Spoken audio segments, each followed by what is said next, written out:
natin pong sasalubungin ng papuri, pagkanta, pagsayaw ang ating nag-iisang Diyos. Hallelujah!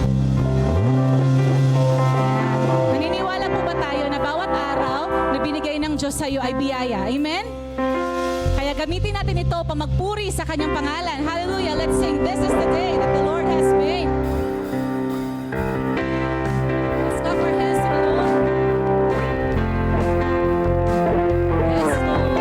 Hallelujah.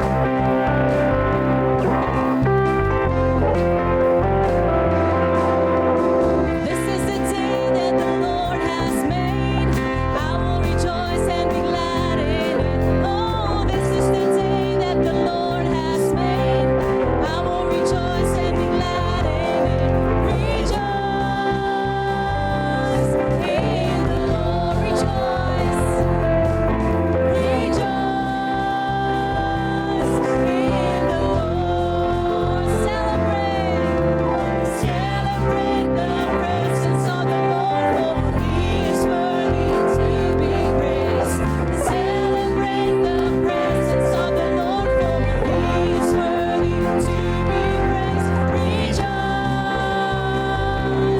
in the Lord. Rejoice in the Lord. Hallelujah. This is the day that the Lord has made.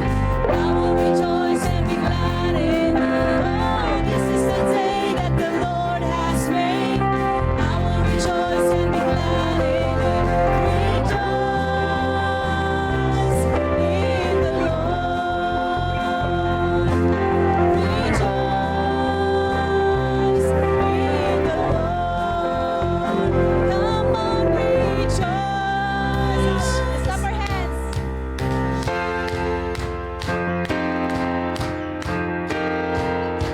Oh, I'm never gonna stop, never gonna stop, never stop giving you praise.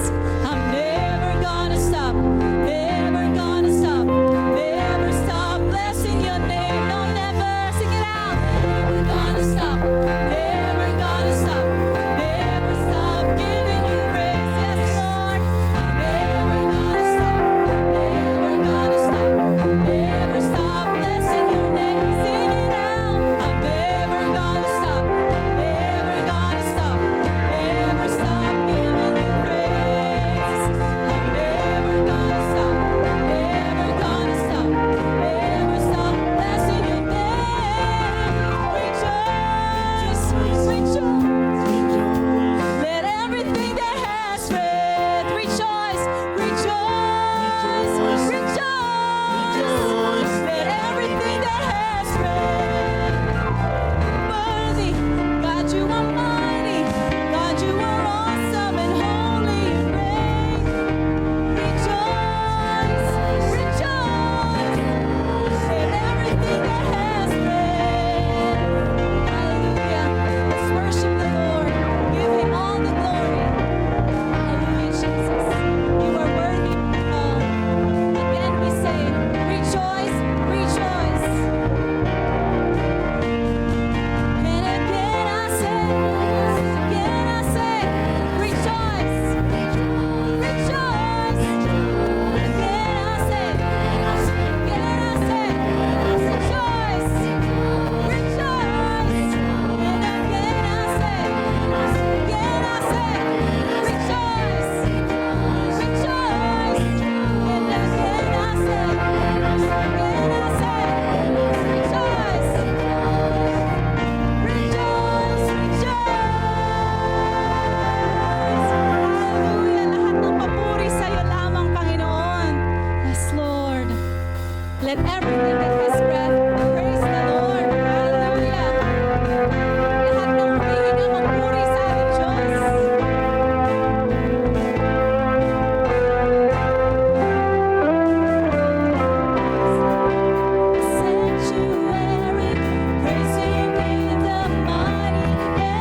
sanctuary.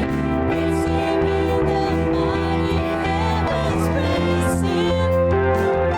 Oh, yeah, praise Him.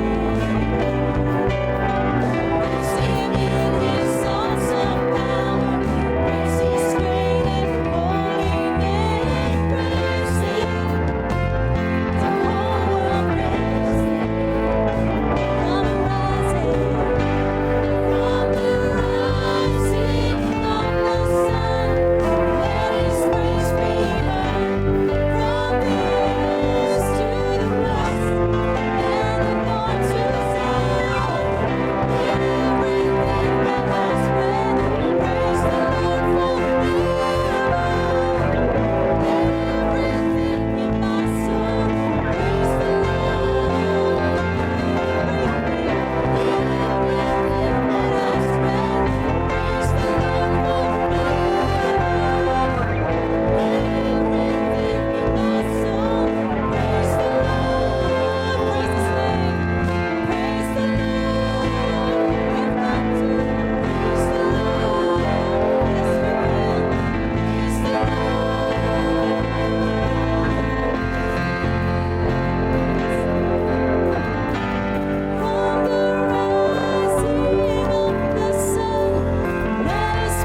Savior. Yes, Lord. Let's continue to praise His holy name. Yes, Jesus.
Jesus, Redeemer, Lord of heaven, crowned in majesty, crowned in glory, creation adores you. We will crown you King forever, living Savior, Jesus, Redeemer, Lord of heaven, crowned in majesty, crowned in glory, creation adores you. Yes, Lord, pinupuri, pinapasalamatan ka namin, Panginoon. We adore your beautiful, beautiful name. Ano man ang kaguluhan, ang nangyayari sa aming mundo, Panginoon, iba-iba man ang paniniwala ng mga tao, pero iisang Diyos ang aming pinaglilingkuran, Panginoon. Sa iyo lamang kami luluhod, Panginoon. Whatever the differences, together we will praise your name, Jesus. Walang ibang pupurihin kundi ikaw lamang, Panginoon. Hallelujah. Salamat, Panginoon, sa pagkakataong ito. Makatagpo ka namin, makarinig ng iyong salita, Panginoon. Lukubin mo kami ng iyong pagmamahal at presensya ngayong umagang ito, Panginoon. Hallelujah, Jesus. We praise your name. Yes, Jesus. We glorify your name, Jesus. We bow down to your name, Father. We crown you King of Kings and Lord of Lords. In Jesus' name we pray. Amen and amen. Hallelujah, Jesus.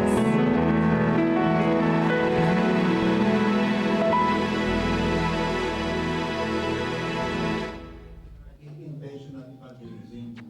One principle is be proactive in planning. Meron saying na if you fail to plan, you are managed. And then, another principle is engage with compassion. Kung ano natin ang mga get back to yourself. So, mga pag-ibang pagbawa sa mga natin, ang iyong pangangailangan, ang iyong need ng mga tao hindi mga tao masasave.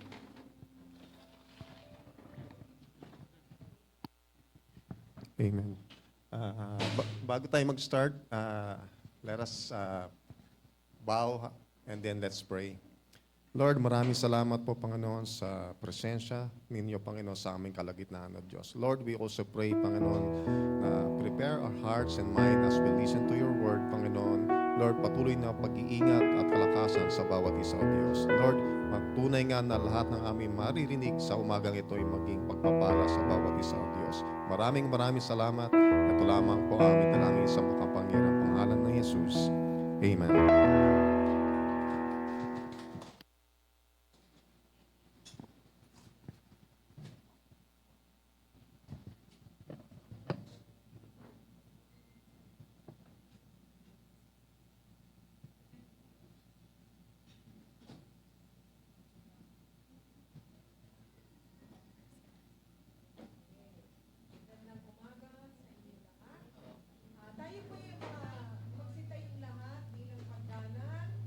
Respeto sa salita ng Diyos.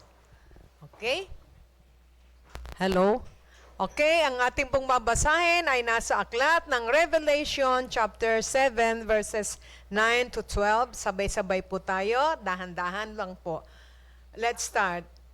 After this, I saw a vast crowd, too great to count, from every nation and tribe and people and language, standing in front of the throne and before the Lamb.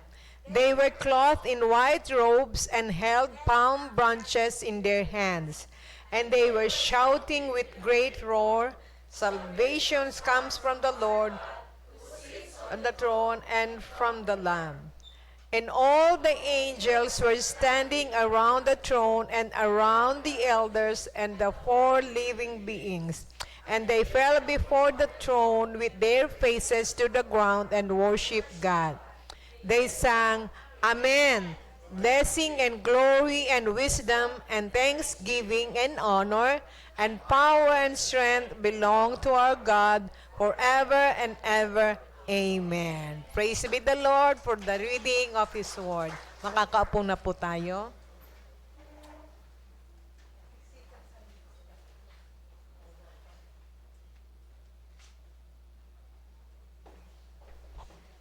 Marami pa pong chairs dito sa harap. Instead na nagsisiksikan po sa likod. Pwedeng mag-move forward po yung iba dito. Yung mga A students daw po nasa harap.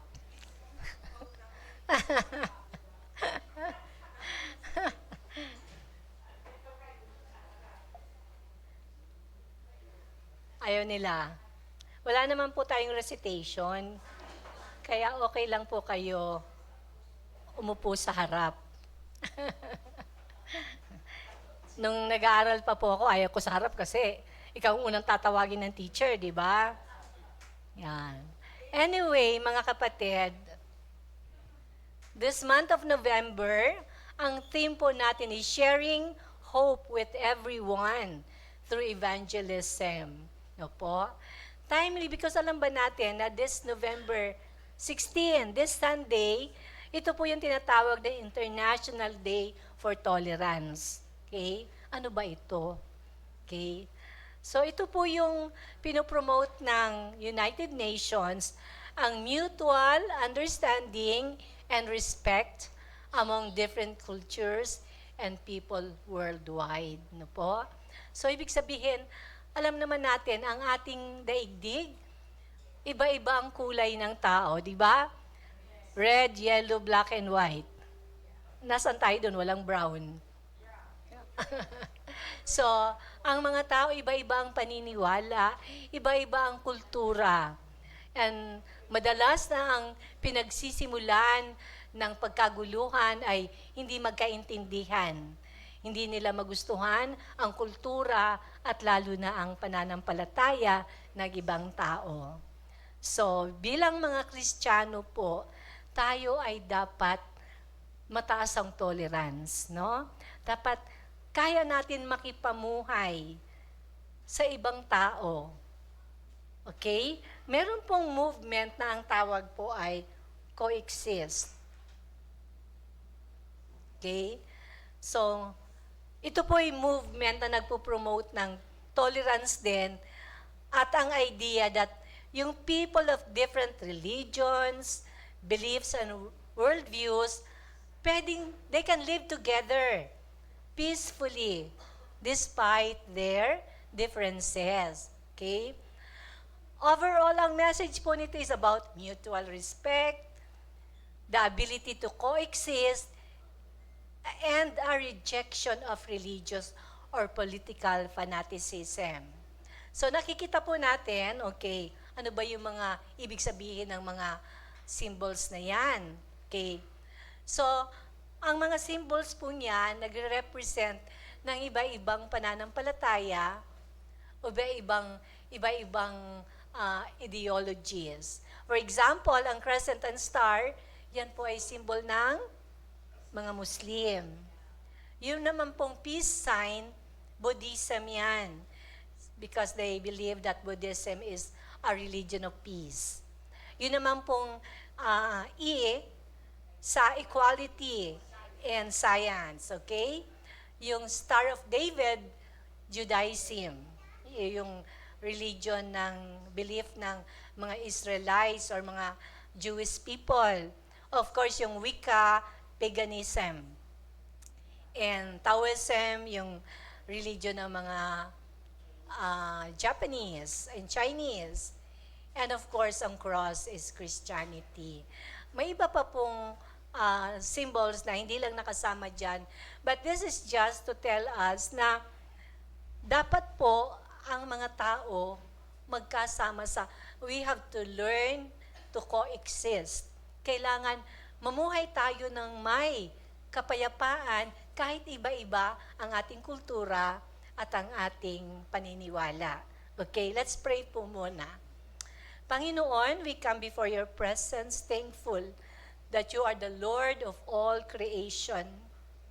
Ang bawat tao na ipinanganak sa mundong ito ay pag-aari mo. Iba-iba man ang pananaw, iba-iba man ang pananampalataya, but we believe, oh God, that there's only one Savior, and that is you, Jesus.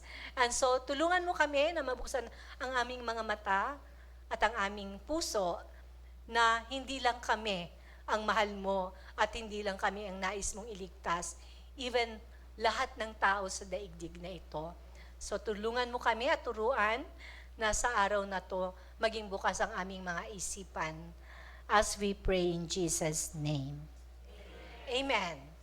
So, ang katotohanan nito, okay lang ba sa inyo may kapitbahay kayong Muslim or nakatira kayo sa Muslim community? Si J. Vince nakatira sa may maraming Muslim, right? Okay. So, sino pa dito ang nakatira sa isang community na iba-iba ang pananampalataya? Si J. Vince lang, ano? Kalimutan ko tuloy. Si Jiki, he is working in a place na Muslim ang may-ari ng property nyo, ano? Nila Ate Beth. And so, madali ba? Hindi madali. Okay? So, kung tatanungin tayo, gusto natin tumira sa isang lugar na puro born again. Tama ba? Gusto natin iisang pananampalataya.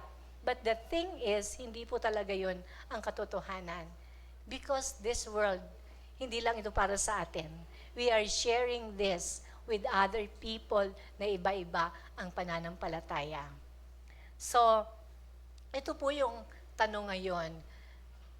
We believe that we are living in the end times. And marami pong tao around us na iba-iba ang pananampalataya. So ang tanong, can Christians live in peaceful coexistence? Pwede ba tayong maging bahagi ng isang community, ng isang pamayanan na iba-ibang pananampalataya? Alam ko, minsan tayo mga Christians, meron tayong attitude na feeling natin superior tayo. Tama ba minsan? May ganun tayong feeling na superior tayo, na tayo ay privilege, tayo ay mga taong pinili to the point na tayo lang ang ligtas. No? I'm not saying that these other religions ang daan to salvation. Hindi po. But what I'm saying is, ano ang attitude natin as Christians? Because we are not just called to be part of a community. We are part of the globe, the universe. So we should be living like global Christians. Okay? So dapat malawak ang paningin at pananaw natin. Okay. So, tayo ba ay pwedeng mabuhay na kasama sila? Sino nagsasabing, pwede at okay ako dyan? Hindi lahat nagtataas ang kamay. Kasi sa totoo lang, mahirap. Okay? Mahirap yan. But if our hearts are open, and if we can open our minds starting today, we should be ready because this will happen in the future. Okay? So, actually kami, may kapitbahay namin dyan, Palestinian. No? Pero, hindi naman sila lagi nandyan. At actually, mabait sila. No? Minsan lang meron tayong attitude na, pag Muslim yan, ganito yan, ganito yan. Meron na tayong mindset na ganon. So, I pray and I hope that after this, magiging positive ang pananaw natin sa buhay at sa kapwa natin. Okay ba yan, mga kapatid? So, tayo po I think and I believe that Christians can definitely, peacefully coexist with any religions and faith. Okay? Kahit nasabihin natin, nung bagong Kristiyano ako, ayaw kong pumasok sa Catholic Church. No, kasi hindi ako oriented, parang pag pumasok ako dyan, baka mawala ang kaligtasan ko. May ganun ba kayong feelings before? To the point na ayaw nyo na umattend ng weddings, pag kinuha kayong ninang o ninong, nire-reject ninyo. But you see, pag may isang Catholic or any people of different faith, at kinuha kayong ninang or ninong, tanggapin ninyo.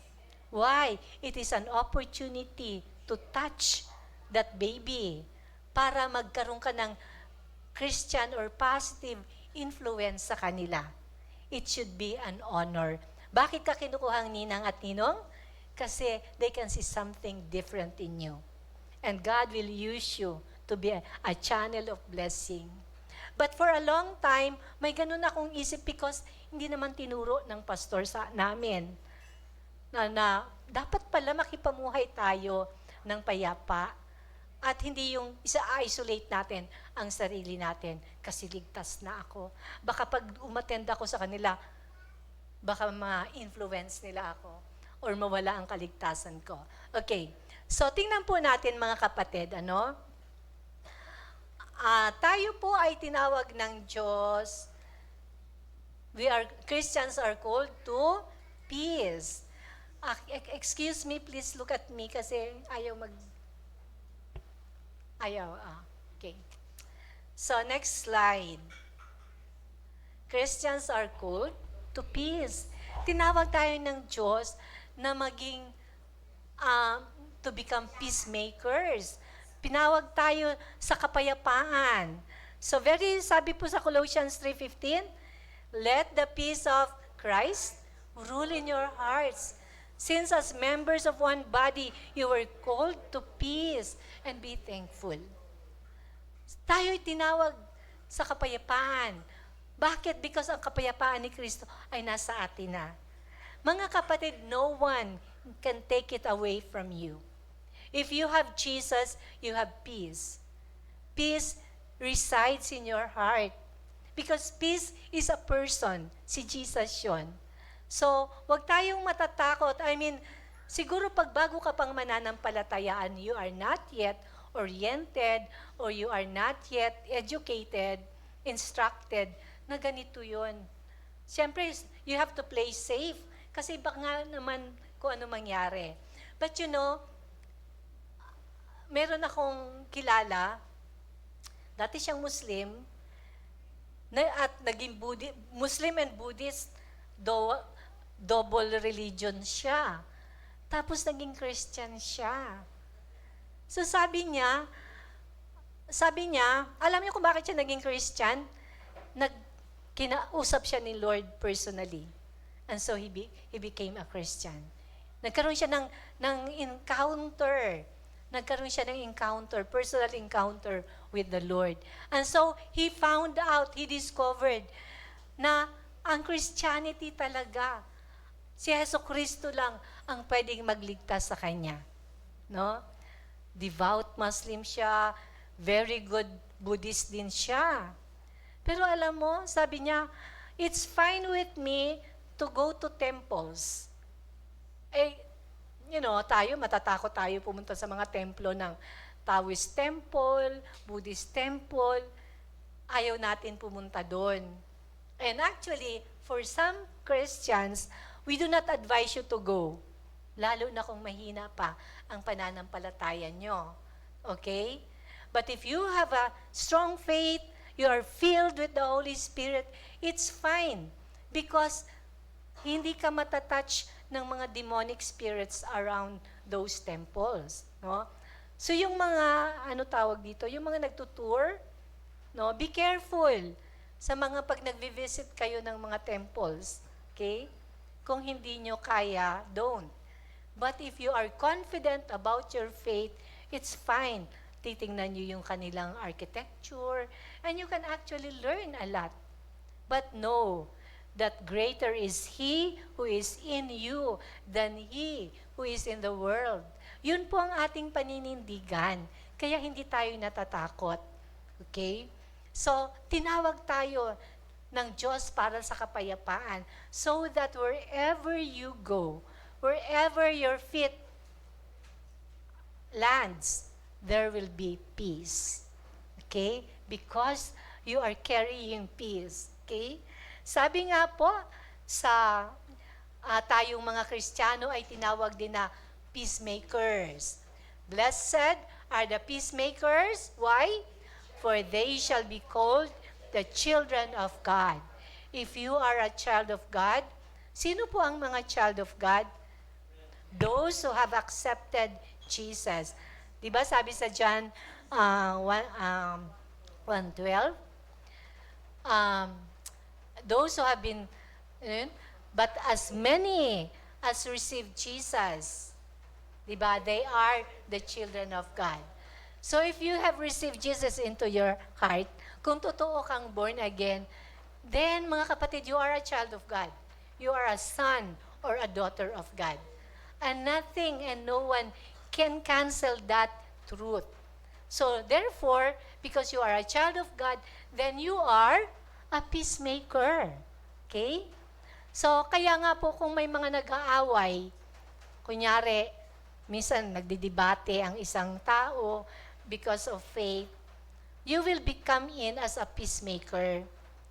Kakalmahin mo sila na hindi dapat pag-awayan ang mga bagay na yun. Eh, minsan nangunguna ka pa sa debate. No? So, ako po, I don't engage in debates kasi pwede ka lang naman matalo. No?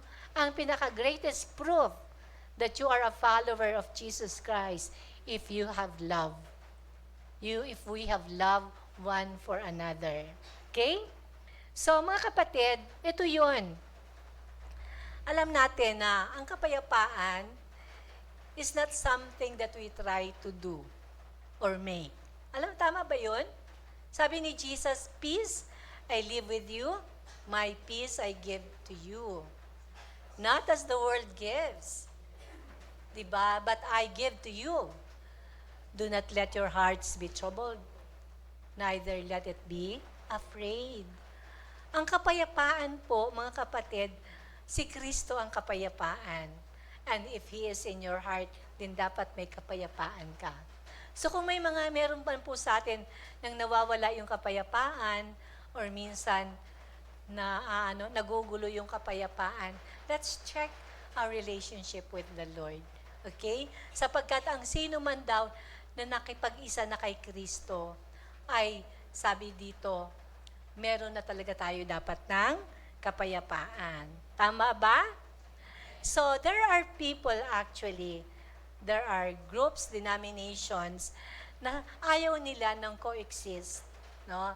Kasi sabi nila, ito yung mga end times Bible prophecy. Ito daw, coexist will usher in the one world religion. Okay? So, para sa kanila, if you are a born again, huwag ka makipag-friend sa Muslim.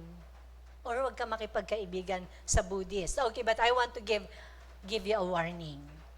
Ang mga Muslim, gusto nilang mag-asawa ng Christians. Okay? So, the Muslim men will make you fall in love with them. Kasi gusto nila mapangasawa ang Christian. Okay? Pero sabihin mo, hindi, pwede ko naman siya i-convert. Hindi. Kasama yan sa evangelistic strategy. Kasi ang isang Muslim, pwede mag-asawa ng marami. Right? Basta kaya nila. No? So, bakit nila gustong mapangasawa ang isang Kristiyano? Born again? To convert them, at the same time, nila yun parang reward nila. No? You see? Yun po ang ginagawa ng marami. Marami pong Muslim people, lalo na, di ba, nagkaroon ng mga gulo-gulo gera sa mga bayan, sa mga bansang Muslim. And because of that, marami ang umalis sa bayan nila, pumunta sa Pilipinas, pumunta sa iba't ibang bansa. So, para sila, nag-tourist lang sila. No? Pero para sila makastay sa bayan na yon, kasi magiging illegal alien sila, di ba? Anong strategy nila? They have to find a Filipina wife, or particularly Christians, kasi mababait ang Christians. They will find a Filipina wife, and then presto, resident na sila sa Pilipinas. No? Yun ang best strategy. Kagagwapo ba naman ng mga taga-ibang bansa, ano? Hindi ba, Reyna? Hindi daw, sabi ni Reyna. So, siyempre, gusto mo malahian ng gwapo. Matangkad, di ba? Kagagwapo talaga nila, yung mga taga Middle East, no? Yung mga matang gaganda, di ba? So, maraming Filipinas ang nag-fall into the trap. Akala nila, pag foreigner, mayaman. Di ba, may ganun tayong thought, na pag galing sa abroad, foreigners, mayaman sila, kaya sila pinapupunta dito sa, di ba, halimbawa, may gulo sa Turkey, sa Iran. So, ang mga magulang nila, pagsisikapan na paalisin yung mga anak nila, papupuntahin sa iba't ibang bansa. Ang strategy, mag-aaral dito sa Pilipinas at mag-aasawa. So, hindi po lahat ay mayaman. In fact, they are looking for somebody na Filipina na mayaman at may kaya ang pamilya. Kasi magiging magiging part of the family. Okay? So, ladies, don't fall into the trap of falling in love. Okay? Pray to the Lord. Sabi naman nila, hindi bali na kasi magiging maganda naman yung anak ko. Hindi. It's okay. Kikilos ang Panginoon to convert them, but it might take a while. Baka mag-suffer ka. May suffering na kasama yan. No? So, kaya best is maghintay. Pero isa po yun sa strategies nila. Para alam nyo ang Islam religion, ang pagdami nila ay through population. Kaya sila kailangan maraming anak, kaya pwede sa kanila maraming asawa, para mas maraming asawa, mas maraming anak. At dadami ang Islam, dadami ang Muslim around the world. Sa atin po mga Christians, sa Christianity po, ang pagdami natin is through conversion. A person of any religion, kailangan magkaroon ng personal encounter with the Lord Jesus Christ. Kailangan matanggap nila ang kaligtasan na offer ng Panginoon. And that is how we increase our number. Okay? So, madali lang sa Islam, actually, ang Islam po is one of the fastest growing religion.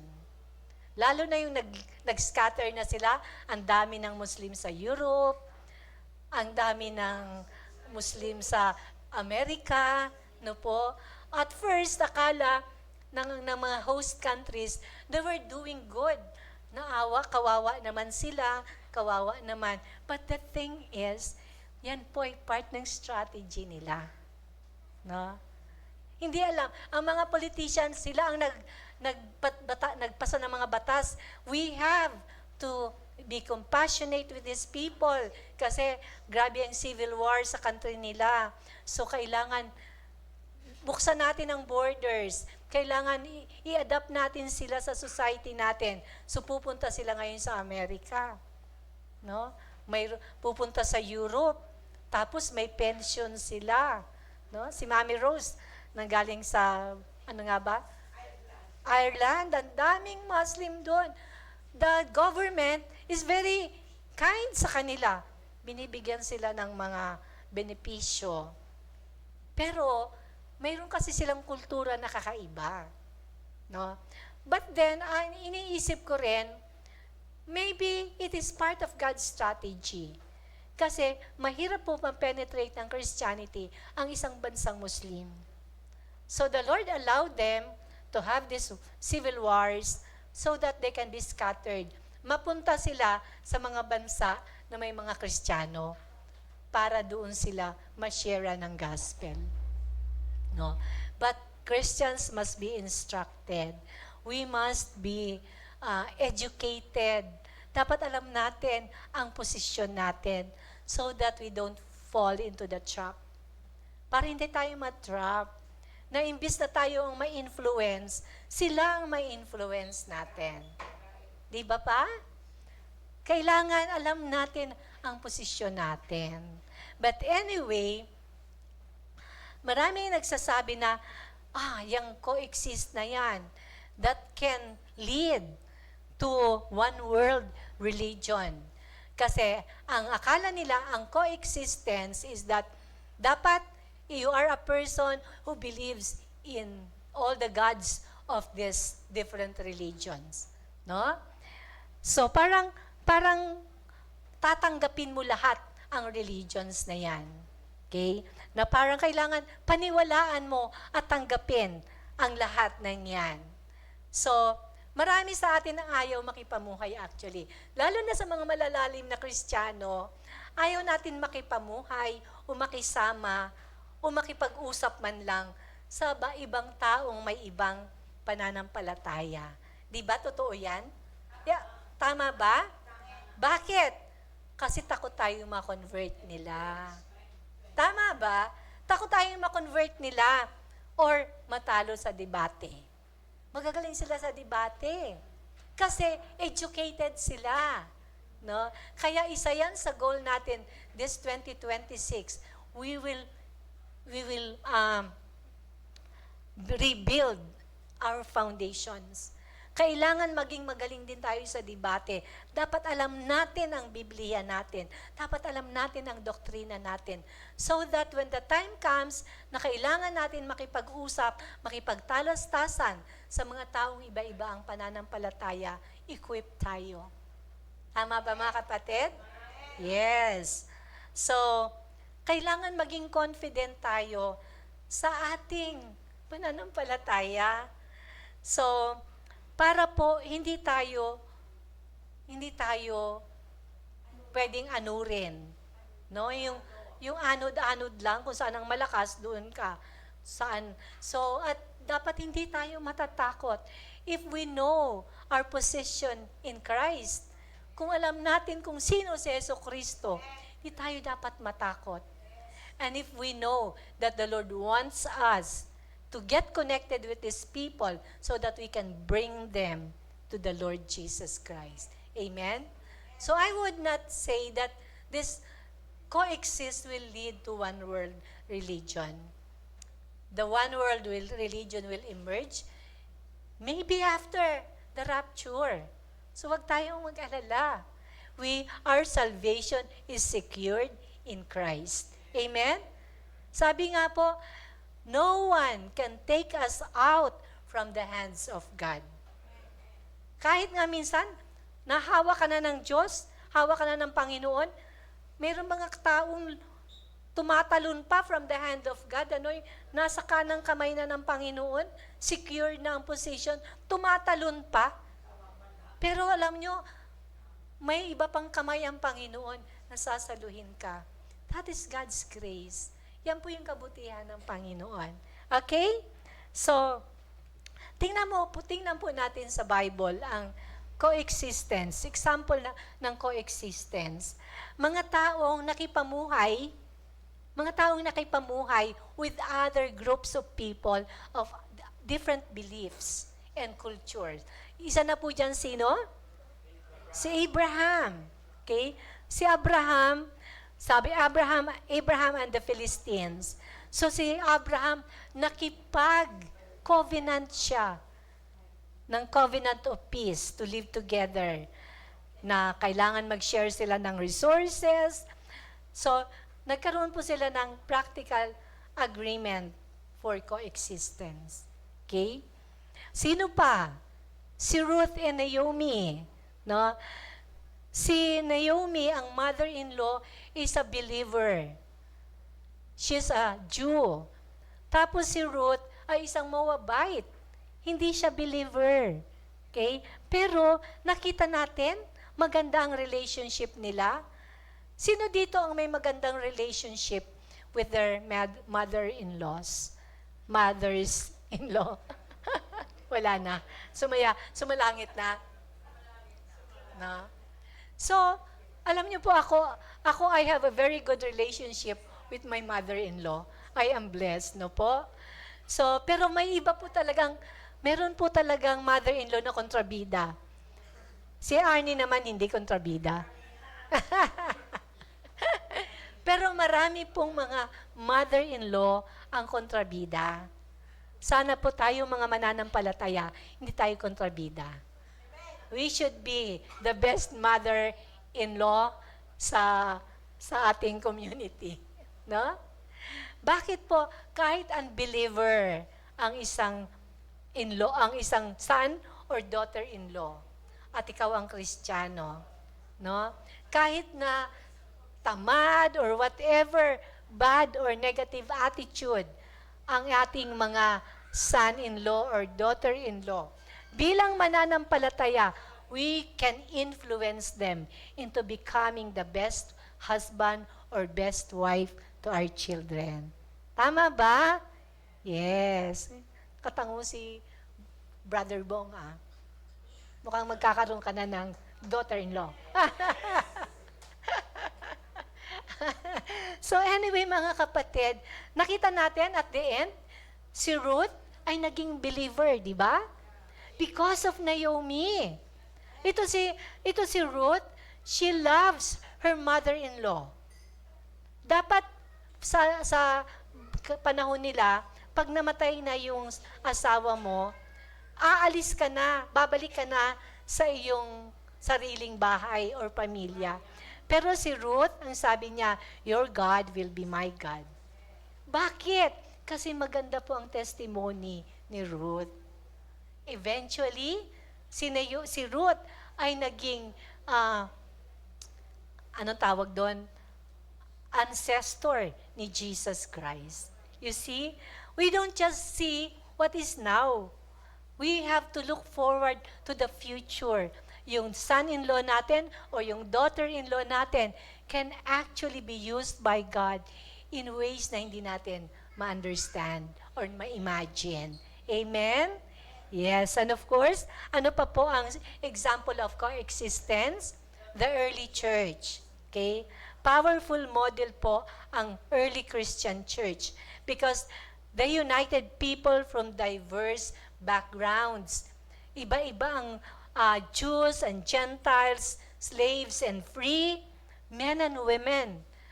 Sa Jewish culture po, hindi pwedeng magkasama ang babae at lalaki. No? Laging mayroon ng pagitan. Ang mga slaves, iba ang kanilang grupo. Ang mga Jews ay yung mga free men. Wala silang fellowship. But during the early church, no, lahat po yan magkakasama. Jews and Gentiles, slaves and free, men and women, they come together in one table, eating together. In the past po sila, hindi ka pwede, kung ikaw ay isang Jew, hindi pwedeng makisama mo, hindi mo pwedeng makasama sa table kumain ang mga Gentiles. No? Kailangan sila lang. Pero sa early church, makita po natin, nagkaroon ng peaceful coexistence. Why? Because of Jesus Christ.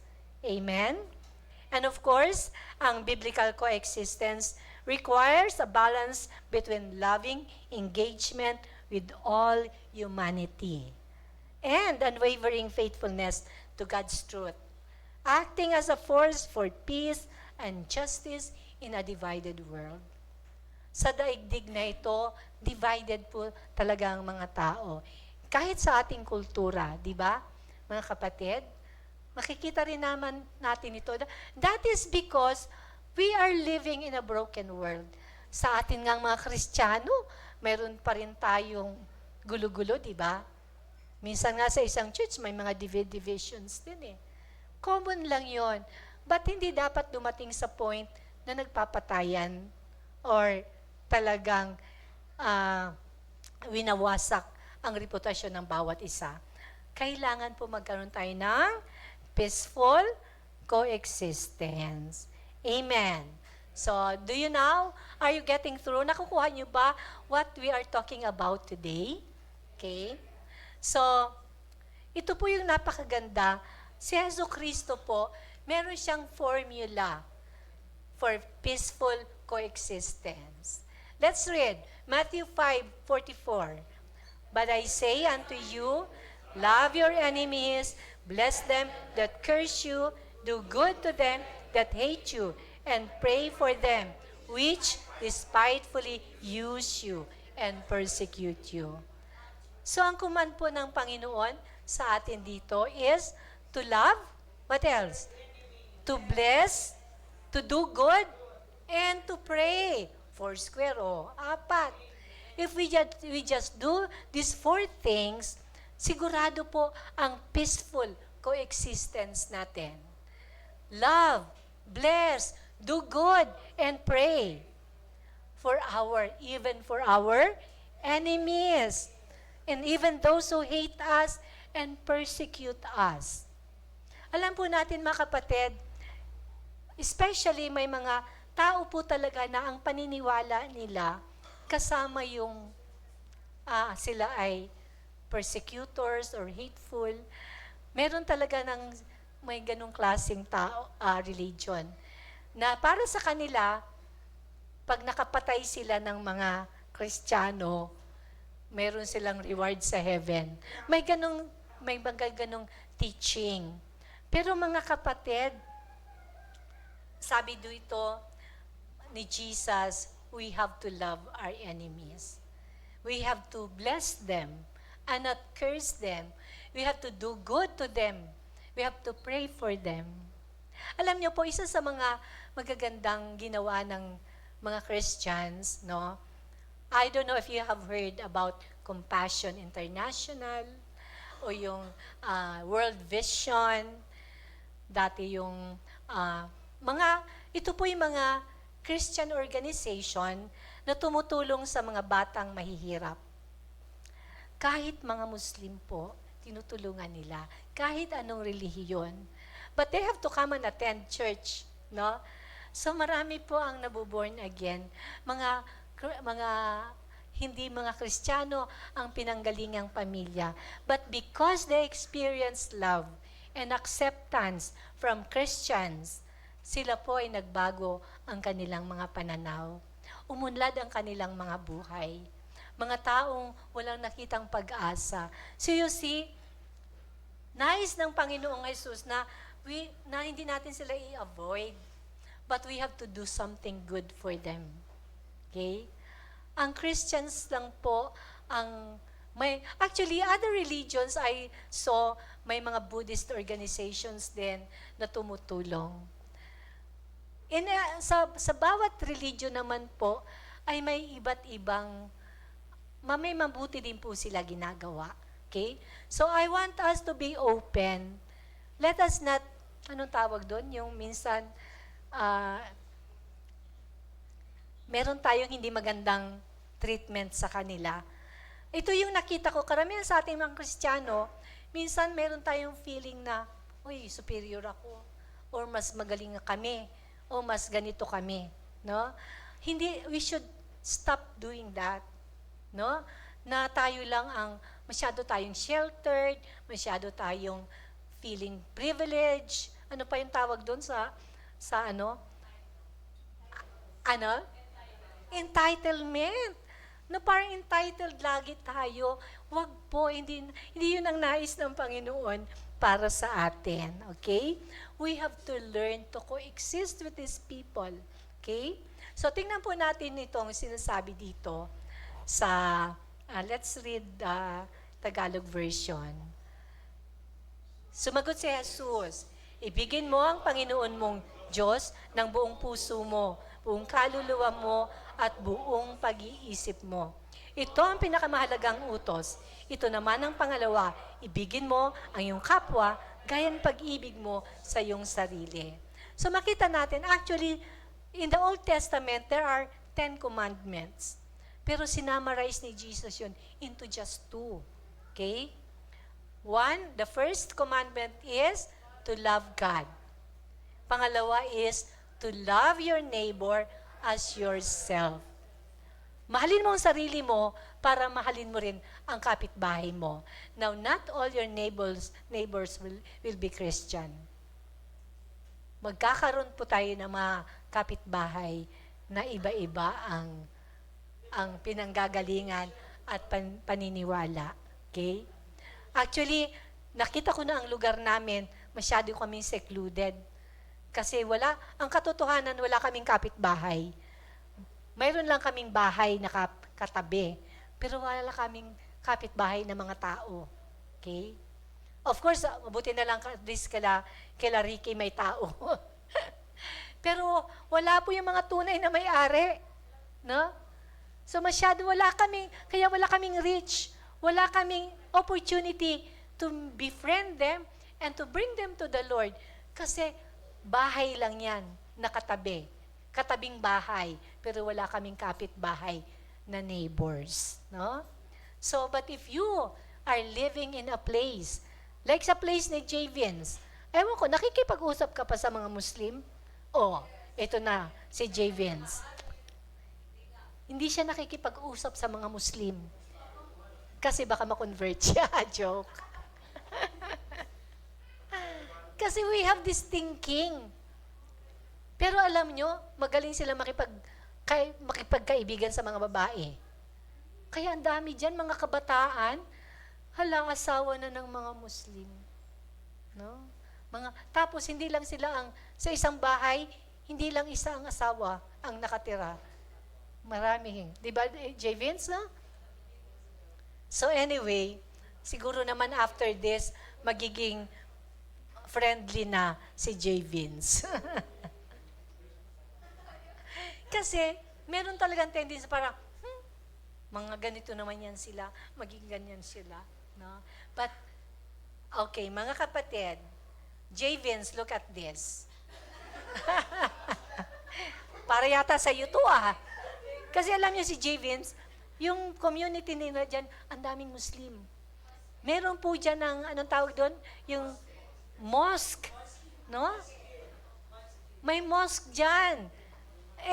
Si J. Vince aywan ko, J. Vince, naririnig mo ba yung maingay sila pag morning? Wala na. Oh, yung nagpipray sila, anong ginagawa mo? Nakikipray ka rin? Oh. Ginigising ka para mag-don't watch ka. So, very sila doon. Very faithful sila sa pananalangin. 3 o'clock in the morning. No? Hanggang 5? O 6? Basta ganun sila kaaga. Tapos mayroon pa sila ng tawag doon? May mic sila. Hindi yung speaker na megaphone. Naka-megaphone sila. Dati dinig na dinig sa amin yan Hindi na ko na naririnig. Siguro yung megaphone kasi marami nagreklamo. May mga homeowners dito na nagreklamo sa City Hall. Kasi nga, naka-megaphone sila. Because they believe na people should be praying. They should join. Ganun din naman sa atin. Diba tayo, gusto rin naman natin sumama ang ibang tao sa atin mag-pray. That's their belief, no? Pero, alam niyo po, to coexist is a biblical command. Ito inutos ng Panginoon. Sabi po sa Hebrews, make every effort to live in peace with all men and to be holy. Without holiness, no one will see the Lord. So, and if it is possible, as far as it depends on you, live at peace with everyone. So, paano ba yung peace? Yung quiet ka lang? Like, hindi ka makikipag-usap, peace ka lang. Pag nakita mo sila, ganun ka lang. Live in peace. Again, mga kapatid, Jesus is peace. Peace is not just, peace? An idea or a concept. Peace is a person. Jesus Christ is peace. So if you have Jesus in your heart, you are in peace. So we should think na yung mga walang Kristo, wala silang peace. Diba? Wala silang kapayapaan na totoo. So as Christians, siguro we must begin to, adjust our eyes, ang ating pananaw, at ang ating mga puso. It is not a sin to communicate with them. It is not wrong to have relationship with them. Hindi love relationship, O, ladies, baka magkamali kayo magkamali kayo interpretation. Or si J. Vince. May mga dalaga din ba dyan? Ay, hindi nakikita yung mukha, ano? Mahirap makipag-relationship sa mga Muslim. Kasi hindi mo makikita yung mukha nila. Diyan nakikita ko dan mata lang nakikita. Kaya mahirapan si J. Vince ma-fall in love with a Muslim woman. Kasi hindi mo sila makikita. Pero anyway, mga kapatid, kaya din siguro yung mga Muslim men, mas gusto nila yung Christian eh. Kita nila eh. Di ba? So anyway, mga kapatid, tayo po'y inuutusan ng Panginoon na mag-coexist in peace. Kailangan, we have to live in peace. And because you have Jesus living in your heart, He is the King of peace, the Prince of peace, then you can live with peace because you have peace. And meron kang pwedeng i-share na peace sa iba. Right? Okay. So, mukhang si GK din, magbabago na yung paningin niya. Kasi alam ko, nakakainis. Kahit si Kuya Rodel, diba? Dati lagi siya nagsishare na ganito, lahat na lang ganyan.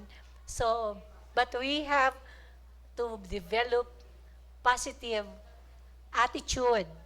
And maybe we have to do yung 4 na dapat nating gawin, diba? Love them. Ano pa yon? Nakalimutan natin. There are 4 things that we must do para po tayo ay magkaroon ng magandang relationship sa kanila. 'Di ba? Kailangan mahalin natin sila, kailangan sila ay ating tawag doon? We have to bless them. Kailangan we have to do good and to pray for them. Kung meron tayong mga kakilala, kaibigan, kapitbahay na hindi mga Kristiyano, 4 things na dapat natin gawin. Mahalin sila, i-bless sila, gumawa ng mabuti para sa kanila, and to pray for them. Okay? Good.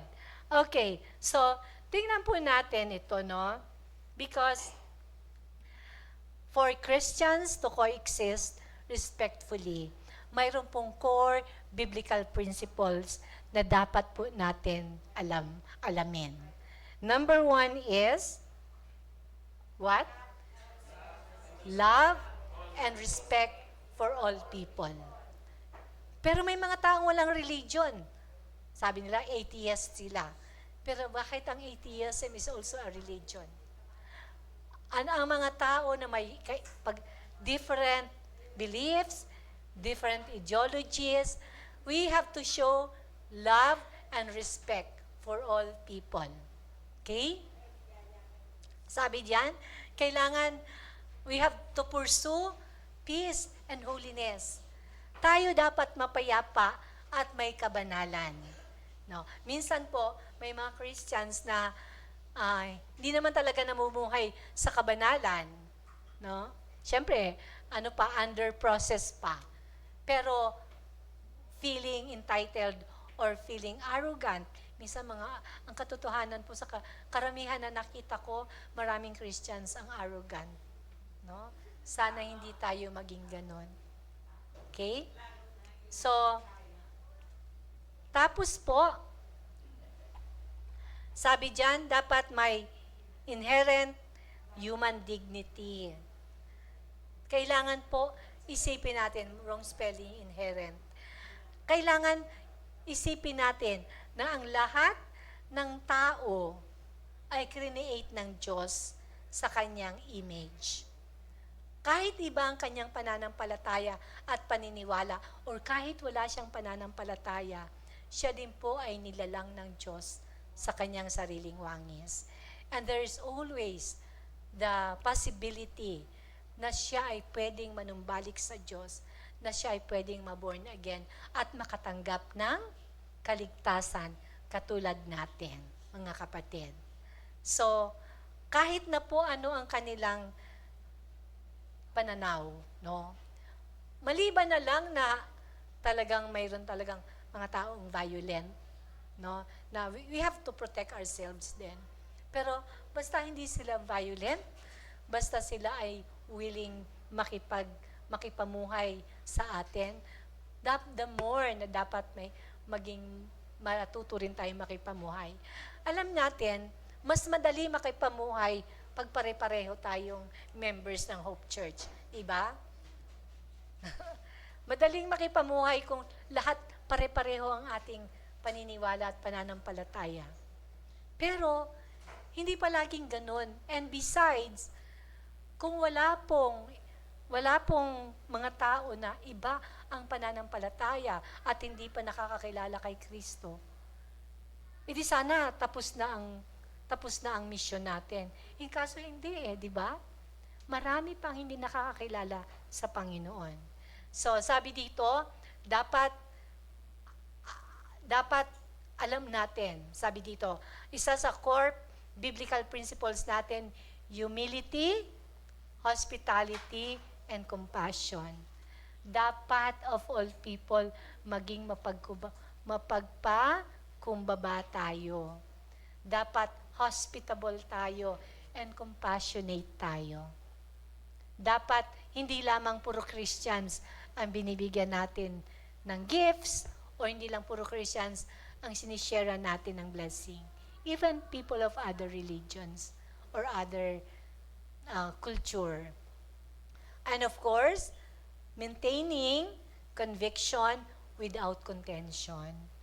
Mga kapatid, for you to coexist, hindi mo kailangan pag Muslim ka, maging Muslim ka din. Muslim siya, maging Muslim ka rin. Buddhist siya, maging Buddhist ka rin. No? Kailangan ang conviction natin bilang Kristiyano ay nandoon lagi. Hindi dapat siya mawawala. Pero, iwasan po natin ang makipag-alitan o makipagtalo. No? Huwag tayong maging, minsan po, isa sa pag mga Christians, as if tayo lang ang tama. Di ba may ganun tayong behavior, may ganun tayong attitude na tayo lang ang tama palagi. Sila ay laging mali. No? Hindi po. We can maintain our conviction without contention na hindi mo kailangan sila siraan. Okay? Wag natin silang siraan. Pero wag naman to the point na ikaw ang madadala nila. Okay? Later, sa life sharing, meron pong guidelines doon ng mga do's and don'ts. In coexistence, may mga do's and don'ts. Okay? So, yun po yung pag-uusapan ninyo mamaya. Okay? Okay, next po. Ito po kung i-analyze natin yung logo na yan. Coexist, no? Meron pong nagsabi na, parang ang ganda nitong coexist because after going through all the religions, you end up at the cross. Kita natin the last ang cross. May narinig na ba kayong testimony na nanggaling na sa iba't ibang relihiyon? No? Nag-INC na, nag-Jehovah's Witness na, kung ano-ano na ang narating niya. Nag-Buddhist din, nag-yoga, and then may nag-share sa kanila about Jesus at na-born again sila. So para sa kanila, they found. Actually, it was the Lord who found them. Kasi lost sila eh. Ang lost ba? May paraan para humanap ng katotohanan? Wala. It is God. Ang Diyos po talaga ang naghahanap sa mga nawawala. And they end up becoming Christians. Nawa po yan ang maging idea natin. Diba mga kapatid? Because sabi po sa Acts 4:12, salvation is found in no one else. For there is no other name under heaven given to mankind by which we must be saved. After all, talagang ang end dapat ng bawat tao ay maging Kristiyano. Kasi yun lang ang may kaligtasan na ino-offer through Jesus Christ. Amen? Okay, and this is another thought. If we don't coexist, how can we go? 'Di ba? Kung di tayo makikipamuhay, kung di tayo makikipagkaibigan, kung hindi natin i-increase ang ating tolerance for these people, 'di ba? We cannot follow the Great Commission. Kasi sabi sa Great Commission, go into all the world and preach the gospel. Pag sinabing all the world, sa world iba-iba. Iba-ibang tao, iba-ibang paniniwala, yung iba walang paniniwala. And there are the people na gusto ng Panginoon na abutin natin at sharean ng good news, right? Therefore, go and make disciples of all nations, baptizing them in the name of the Father, the Son, and the Holy Spirit, teaching them to obey everything that Jesus has commanded us. So mga kapatid, if we don't coexist, because there is actually another group, ang tawag naman sa kanila ay contradict. Kasi para sa kanila, no, Christians should not coexist with other people. Dapat tayo lang, kasi iisa lang ang tagapagligtas. Pero mga kapatid, kung para tayo ligtas na, ilan lang tayo, di ba? Mas marami ang hindi ligtas kaysa sa mga ligtas. Therefore, it is a must that we must coexist with other people. Amen? So are you blessed to hear this message this morning? Mas lumawak ba ang ating pananaw? Ang ating puso ba mas lumaki? Mas meron na ba tayong willing na ba tayong mag-share ng ating love? Are we willing to bless these people, to do good to them, and to pray for them? Amen. Okay. So, as we end, I would like us to rise up and we will read. This is the second part of our scripture reading kanina. Okay? Yung binasa po natin kanina ay taken from Revelation 7, 9-12, na kung saan nakita ni John the Beloved ang vision in heaven, na kung saan may nakita silang napakaraming mga tao. Too great to count, hindi mabilang, from every nation and tribe and people of different language. So sa langit mga kapatid, hindi lang Filipino at Americans ang naroroon. Nandun din po ang lahat ng tao, lahat ng lahi. Standing in front of the throne and before the Lord Jesus Christ. At sila'y mga nakasuot ng white robes. Okay? So babasahin po natin ang continuation ng vision na ito bago tayo mag-pray. Okay. I want all the men to read verse 13, followed by women verse 14, and so forth. Men?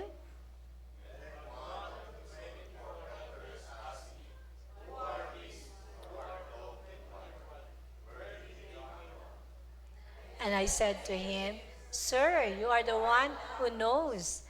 Then he said to me, These are the ones who died in the great tribulation. They have washed their robes in the blood of the Lamb and made them white. Amen. Wait lang. Dapat ang men mas malakas ang boses. Go.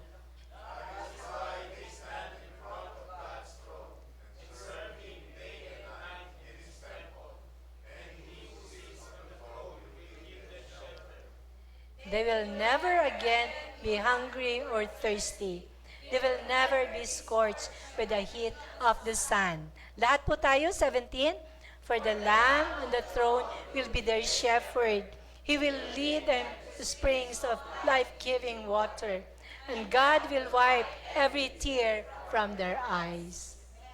Mga kapatid, yung pong mga nakasuot daw ng white are the ones who died in the great tribulation.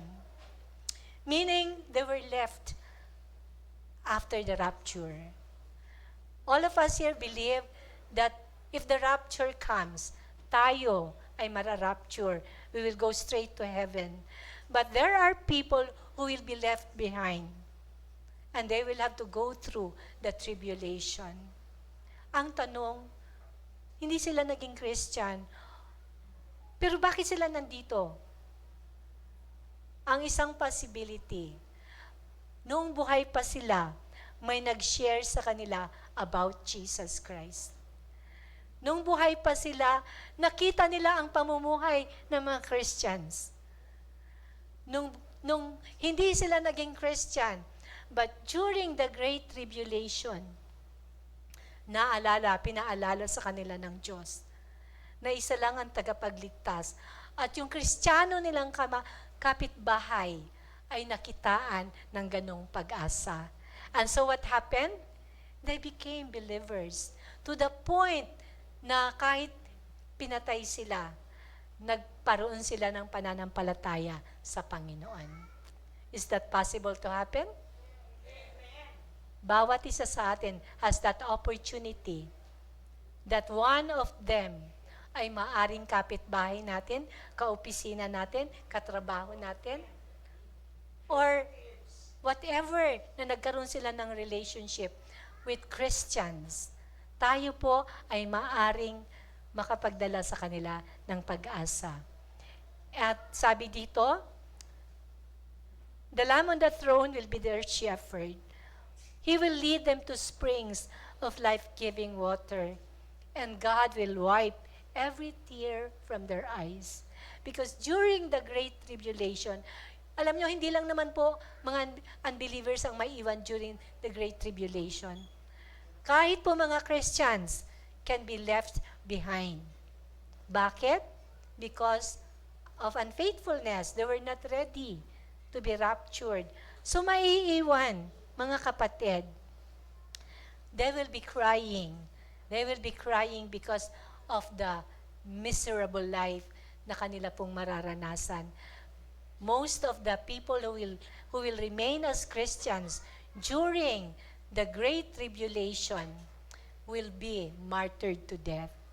Papatayin po sila. Be persecute at papatayin sila. But they have to hold on to their faith sapagkat kahit sila mamatay, sila po ay may buhay na walang hanggan. Amen? So today, we will come to the Lord in prayer that God would change our hearts, that we will be more open to coexist with other people so that we will be able to share the gospel with them at magkaroon sila ng ganitong pag-asa na even someday, at least at the last, no po, ang mga taong ang mga taong maiiwan sa tribulation, nagkaroon sila ng kaibigan, nagkaroon sila ng kapitbahay o kamag-anak na mga believers na nagpatunay that Jesus Christ is the only Savior of the world. Amen? Hallelujah. Let's pray. I want you to remember, meron ba kayong kaibigan, kapitbahay, kakilala, na may ibang pananampalataya? Ayaw mo silang maging kaibigan? I want you to pray today so that God will give you an opportunity to share with them the love of God and the hope of eternal life in Christ Jesus. Panginoon, kilala mo ang bawat isa sa amin.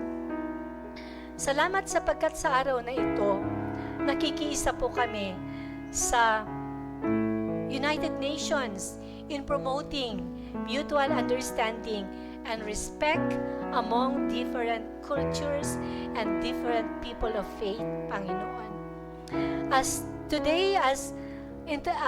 Ang araw na to as International Day for Tolerance.